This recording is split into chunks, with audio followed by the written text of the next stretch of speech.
Like, that's not even a lot. Oh, much. It's like, oh, whether you're on a hike or up the creek, get 24/7 care with or without insurance. You can sell it on practically anything. Learn more at teledothealth.com. Start your summer with better sleep. At Ashley's summer savings event, you can find what you're looking for with all the top brands under one roof. For a limited time, choose the best comfort for your budget with Ashley Sleep mattresses starting at just $250. Plus, you can snooze now and pay later with no interest for 5 years on top bedding brands like this queen mattress starting at only $38 per month. Better sleep starts at Ashley. Shop more summer savings deals in-store and online. This game is a complete game changer. Hello, this is Mike, and the real thing I love about the Chick-fil-A Pretzel Cheddar Club is that juicy chicken with that toasty pretzel bun. From the first bite to the last bite, that bun is crispy, cozy, just amazing. With the pretzel bun, the Dijon mustard, and the chicken, you have those three things together, and it makes that sweet, savory kind of combination. It's everything that you love about food rolled into one. It looks phenomenal. It tastes great. It's delicious. Your guest paid for the testimonial.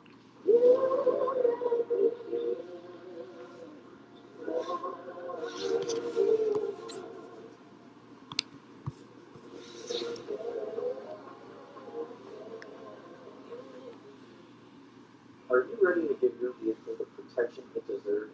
Try a sealskin cover. These covers are guaranteed to fit nearly all makes and models like a glove. They're 100% waterproof, UV resistant, and tough against snow, hail, dust, and whatever else nature throws your way. The soft interior lining features storm-proof straps. That ain't where I wanted it to go. Sealskin covers come with a lifetime warranty to keep you covered for years. Sealskin covers, protection that lasts. How the university students fit into my life? They said I'd have to quit my job to go to school. It's always something, y'all. It's always something. They said my degree would cost a fortune. I guess I'll But I didn't have to because I have a university. download. Courses on your account. Graduate on your account. The university.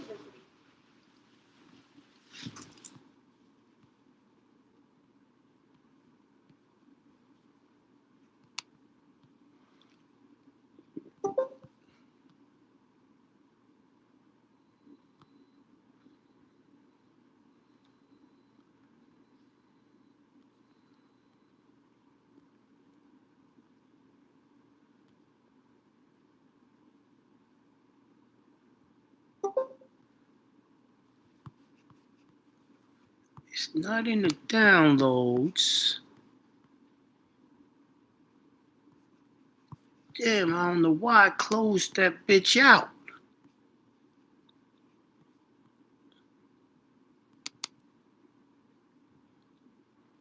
See if I can find it this way. Nope.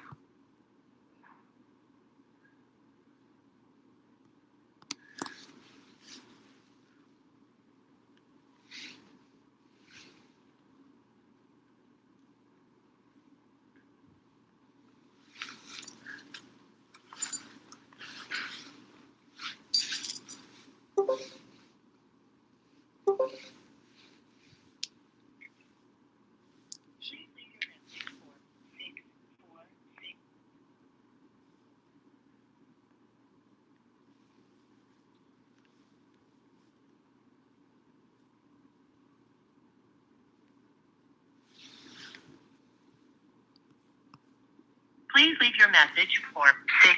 Damn, he not answering. Yeah, y'all, I'm sorry for the delay, but I'm trying to pull up the what's the name? The congressional record, right? But I'm having a hard time. I guess let me try to send it to myself through email. See if that works.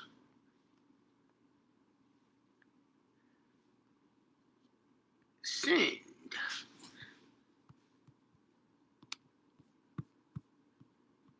That works. That'll be cool.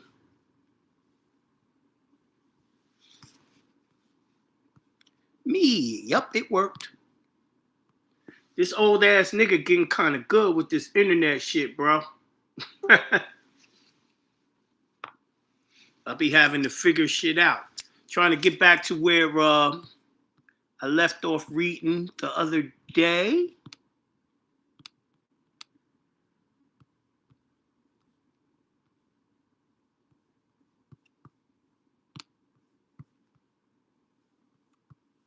All right, peace to Yahoo, peace to Yahoo. How everyone doing tonight? I hope everyone doing wonderful, magnificent, and great. I know I am. Welcome to Consultation Wednesday. Yo, we got the upcoming sale on my site. It is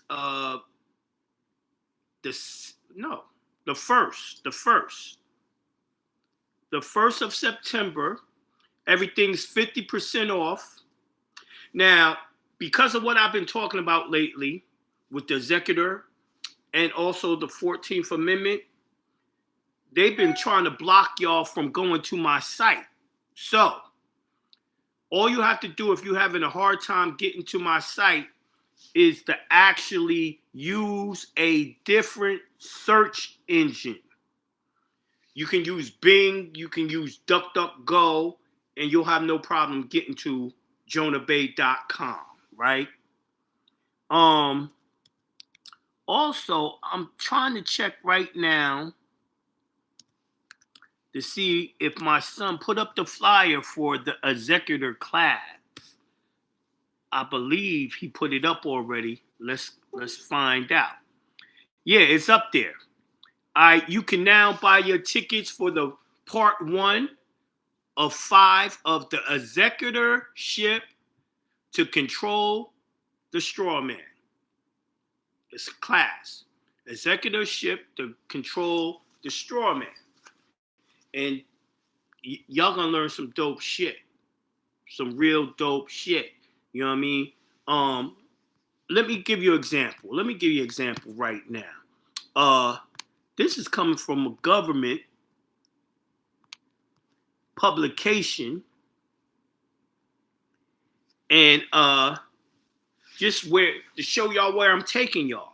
It says, in general, an executor and administrator performs the same duties and have the same responsibilities for estate tax purposes. If there is no executor or administrator appointed, qualified, and acting within the United States, the term executor includes anyone in actual or constructive possession. What in the world? Yo, now they keep on trying to turn off. They turned off my Instagram. I just turned it back on. They be wilding. But anyway, it says, includes anyone in actual or constructive possession of any property of the decedent. It includes, among others, the decedent's agents, representatives, safe deposit companies, warehouse companies, and other custodians of property in the country, brokers holding securities of the decedent as collateral, debtors of the decedents who are in this country. So actually that said quite a bit. Yo, this shit is wilding. It's not even it's saying I'm live, but ain't no one on live. That's not right. That would not be happening on Instagram. Not even one person. That is weird. They always trying to stop me from talking, y'all. It never fails. It never fails. All right, now I got people there. I had to switch to my my minutes on AT&T. Now, it said a lot. What it said was you can be the executor if you have property that belongs to the estate, right? The estate is your last name. Your estate is your family name, your tribal name, right?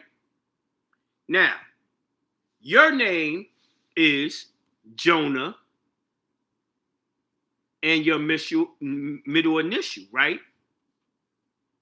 Your name is Jonah, your first name, and your middle initial. Now, everything that you ever did is in the name of your last name, comma, first name, middle name. The social security number belongs to your last, first, middle name.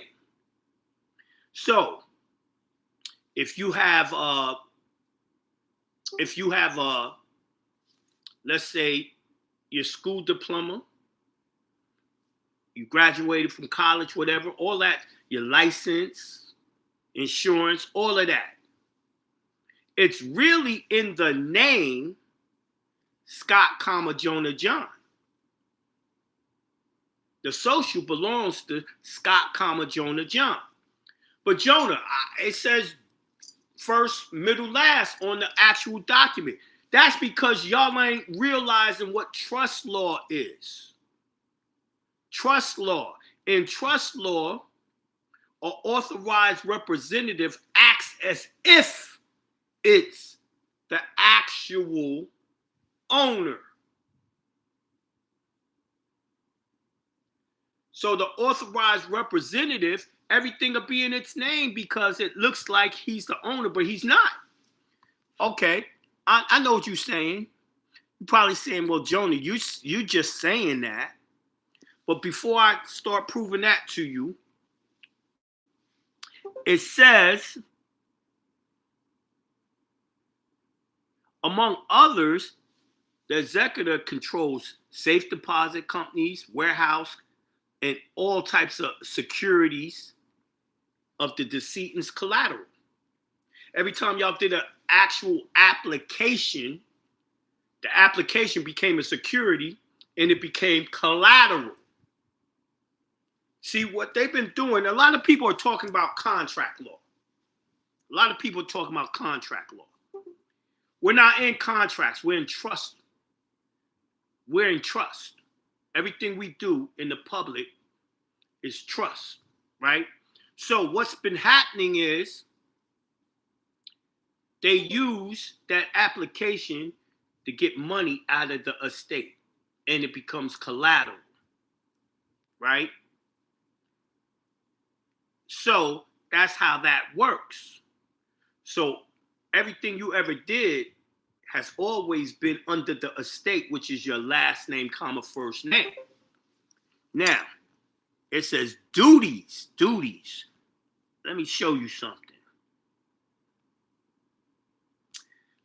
The primary duties of a personal representative are to collect all decedent's assets, pay the decedent's creditors, and distribute the remaining assets to the heirs or other beneficiaries. You see that? As an executor, your whole job is going to be to pay the bills. To also elect trustees to help you pay the bills.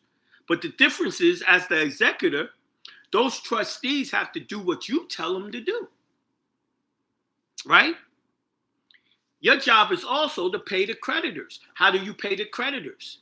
As the executor, you're going to pay the creditors out of the account of the estate.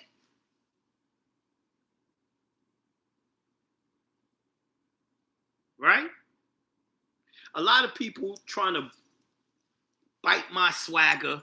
They like, oh yeah, you become an executive, you got to do a Form 56. It's way more to that, bro. I'm not reading Form 56. I'm reading an IRS publication. It's way more to it. But in my classes, I'm going to walk you through. Like I said, the first class is September 6th. And it's only $100 per class. It's going to be 5 classes before I actually do the webinar and show y'all how to fill out the paperwork. But first, I got to teach you about the paperwork, right? So I just wanted y'all to hear that part right there. Yeah. Jonah John is the authorized representative. Jonah John Scott, authorized representative of Scott, Jonah John. Not because I said, it's because these people said it. The government said it. It's law. I actually got laws for y'all to look up too under Title 26. That says the things I'm saying. I'm just not giving them up yet. That's what the classes and the webinar is going to be for. But anyway, let me go back to the 14th Amendment. Did I open that bitch up? Let me open it up. Okay. Let me try to find my spot where I was reading the other day. So I left off right here. I think it was Texas. So I'm going to start with Arkansas. The Arkansas legislature, by resolution on December 17, 1866, protested as follows. Once again, I'm reading from Congressional Record, Volume 113, Part 12 of the 90th Congress, and this was June 12th, 1967 to June 20th, 1967. And it's the Congressional Record that says the 14th Amendment is unconstitutional.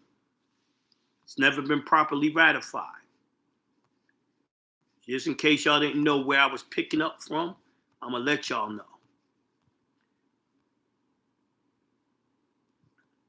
The Arkansas legislature, by resolution on December 17th, 1866, protested as follows. The Constitution authorized 2/3 of both houses of Congress to propose amendments, and 11 states were excluded from the deliberation and decisions upon one now submitted. The conclusion is inevitable that it is not proposed by legal authority but palpable violation of the Constitution. They just said without them 11 states voting, it was unconstitutional. But I believe I read that part the other day. Hold on, I'm still trying to get where I left off.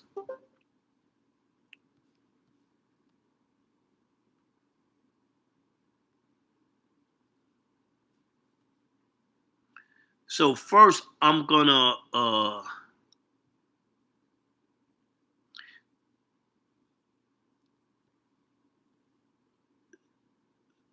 right here. I think this was it. Proposed amendment never ratified by these 3/4 of the states. Number 1, permitting the ineffectiveness of said resolution as above 15 states out of the then 37 states of the Union rejected the proposed 14th Amendment between the date of its submission to the states by the Secretary of State on June 16th, 1866 and March 24th, 1868, thereby further nullifying the said resolution and making it impossible for the ratification by constitutionally required 3/4 of such states, as shown by the rejections thereof by legislators of the following states. Texas rejected the 14th Amendment on October 27, 1866. Georgia rejected the 14th Amendment on November 9th, 1866. Florida rejected the 14th Amendment on December 6, 1866. Alabama rejected the 14th Amendment on December 7th, 1866. North Carolina rejected the 14th Amendment on December 14th, 1866. Arkansas rejected the 14th Amendment on December 17th, 1866. South Carolina rejected the 14th Amendment on December 20th, 1866. Kentucky rejected the 14th Amendment on January 8th, 1867. North Carolina rejected it 1866. And that's all the states that rejected it and what dates they rejected it, right? Oh, hold on. I got more. My bad. Virginia rejected the 14th Amendment on January 9th, 1867. Louisiana rejected the 14th Amendment on February 6th, 1867. Delaware rejected the 14th Amendment on February 7th, 1867. Maryland rejected the 14th Amendment on March 23rd, 1867. Mississippi rejected the 14th Amendment on January 31st, 1867. Ohio rejected the 14th Amendment on January 15th, 1868. New Jersey rejected the 14th Amendment on March 24th, 1868. There was no question that all the southern states which rejected the 14th Amendment had legally constituted governments were